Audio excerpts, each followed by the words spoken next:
Hello Yu-Gi-Oh players, I'm the RJB0 and welcome to the fourth installment of my Taking Down the Top Tier series, in which I discuss the dominant strategies of the format and how to pick them apart with anti-meta strategies. Now we are entering a scary new format, one which completely contrasts with what we got in the fall. It relies on a lot of speed and a lot of ridiculously broken spell cards and unnecessarily toolboxable monsters. The problem this format poses to a lot of players trying to be competitive with rogue decks is the fact that the classical anti-meta strategies that we rely on for our side decks and even for our main decks, for those of us who actually play anti-meta, are not going to be as effective as we'd like to be, and a lot of decks are going to have issues seeing competitive play as a result of this. One of the things we're going to see, things like Fossil Dyna, summoning stoppers are not going to be as good.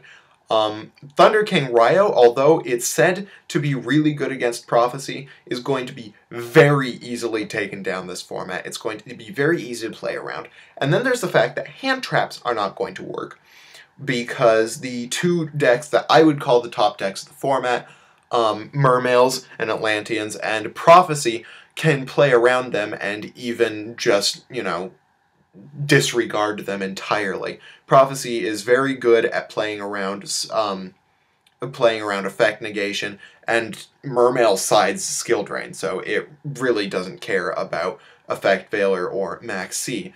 But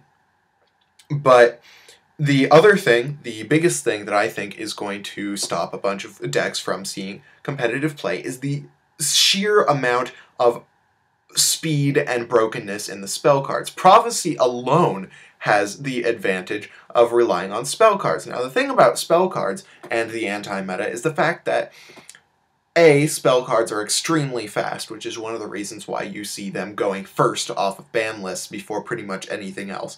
They can be activated as soon as you get them, and there isn't a lot of weight or timing involved with your spell cards. The other reason why it's an issue for the anti-meta and any rogue decks is the fact that spell cards don't have any sweeping negators. Okay, they have one, it's Spell Canceller, but Spell Canceller is an extremely weak monster that relies on tributing first, and it's going to be very easily taken down even by some of the weakest monsters in the format, especially for Prophecy. But really, the spells in the format aren't going to see any sweeping negators the same way that traps do. Traps have Trap Stun in Royal Decree and Jinzo, and spells have nothing like that. So if the format is completely inconducive of anti-meta play, what am I going to be talking about for this video? Well, I am going to be talking about the 5 cards that I like to call the 4 traps of the Apocalypse. That'll make sense in a second. Now, the 4 traps of the Apocalypse are a set of 5 cards that I believe can take down any deck without exception. Now, the reason why I've chosen to talk about these trap cards now as opposed to any other time is because we are entering a very rare format in which all 5 of the 4 traps of the Apocalypse are extremely relevant to the meta. So let's get down to it. The first of the 4 traps of the Apocalypse is Macrocosmos. There's no question that this is the best anti-meta card of the format.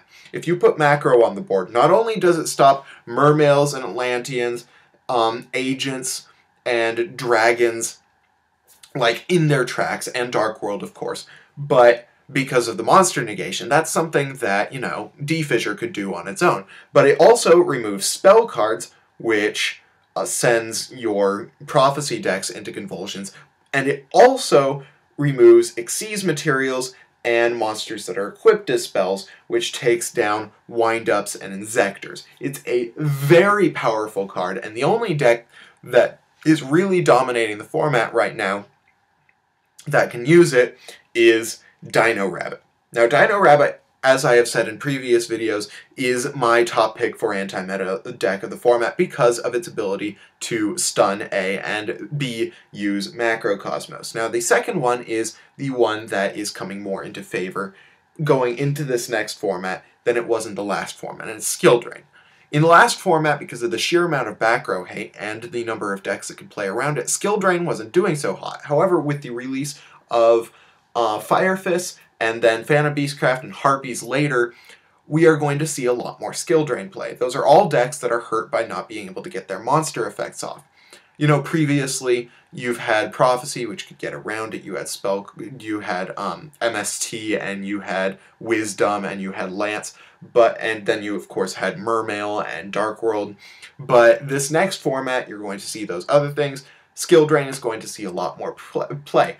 Trap number 3, Deck Devastation Virus. Now this one is another one that hasn't seen a lot of play recently, but is going to see a ton more play in the near future. Once again, because of, well, Mermails and Atlanteans are completely destroyed by Deck Devi, and then Phantom Beastcraft will also have major issues with the deck, or with that card, with Deck Devi. The other of the viruses, Eradicator, is number 4. Eradicator is going to see especially high play this format because of Prophecy. If you successfully resolve an Eradicator epidemic virus, you are pretty much going to win against Prophecy every single time, unless every other card in your hand is dead. It also takes down your Fire Fist monsters because it can clear their entire face-up field as well as their hand and stop their strategies for a while if you call correctly, and that really just depends on the field at the time. The fun thing that I have recently discovered about Deck Devi and Eradicator is that a lot of people are going to try and side Starlight Road against it, because if they know that you're going to try that, they're going to try and Starlight. The thing about Starlight is that you can't negate Eradicator or Deck Devi with it unless you already have 2 face-up targets for those cards. If you don't, if those cards are either face down or in your hand, you cannot activate Starlight Road. So those, along with being very powerful cards, are going to be more difficult to stop than people think. And then my final one, the one that I have left off the list, the reason why it's 5 cards for the 4 Traps of the Apocalypse, is more of an honorary mention. It's Royal Decree. Royal Decree causes a lot of issues for a lot of decks, but not nearly as many decks, and it doesn't hurt them nearly as much as the others, but I figured it wouldn't quite cover the entire field if I didn't list Decree. That's why there are 5 of the 4 Traps of the Apocalypse. But Decree is a very relevant card, and it's going to be even more relevant coming into this next format.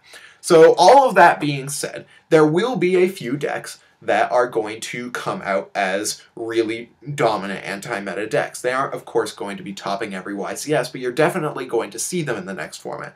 The first is, of course, Macro Rabbit, because of its ability to main Macro Cosmos.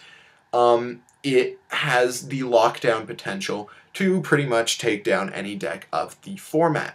The next one is Gravekeepers, especially because of all the spell support, and also because they can run Malefics, which are really good with Deck Devi and Eradicator, and they can also run Skill Drain pretty effectively. The issue with Gravekeepers is that they don't really have the capacity to get around Macro Cosmos, and Decree also hurts them a lot.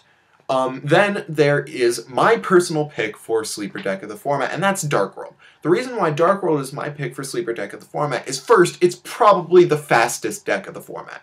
If you're playing a really speed turbo version of Dark World, you could pretty much go through your entire deck in one turn and, you know, pick apart your opponent's hand and put 3 Graphas on the board and 2 Silva. It's a very, very fast deck.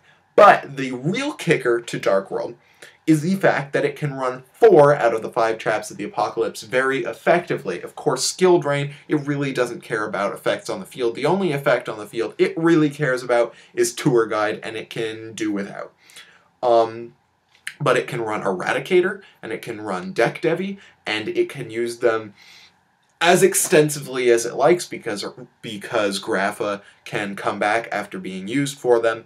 And it can also run Decree if in a tight situation, because really what you need are your spells and your Dark Worlds. So that is my take on the coming format and how to take it down, and until my next video, this is the RJB0.